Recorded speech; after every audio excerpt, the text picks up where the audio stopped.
শাশুড়ি বউয়ের ঝগড়ায় একটা সুখের পরিবার ভেঙে গেল। এক ছেলে বিয়ে করে বউকে ঘরে আনলো। প্রথম দিকে সবাই খুব খুশি ছিল, হাসি ঠাট্টায় কাটছিল দিন।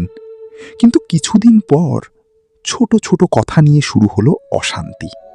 শাশুড়ি বিরক্ত হয়ে বলতেন, বউ কিছুই পারে না, রান্নাও ভালো হয় না। অন্যদিকে বউ কাঁদতে কাঁদতে বলতো, আমাকে কেউ বুঝল না, আমি যথেষ্ট চেষ্টা করি, তবুও সব সময় দোষ পাই। ছেলে মাঝখানে পড়ে কারো মন রাখতে পারল না। প্রতিদিন ঝগড়া, চিৎকার, অপমানের শব্দে সংসার বিষিয়ে উঠল। একদিন বউ রাগ করে বাপের বাড়ি চলে গেল। মাও কাঁদতে কাঁদতে বললেন, এই সংসার আর রইল না, ছেলে আজ আমাকেও বুঝতে পারল না।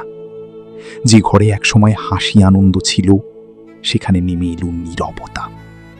সবকিছু হারিয়ে তখন ছেলে বুঝল, দোষ শুধু একজনের না, অহংকার আর ভুল বোঝাবুঝি সবার ছিল। পরিবার ভাঙতে সময় লাগে না, কিন্তু জোড়া লাগাতে লাগে ভালোবাসা।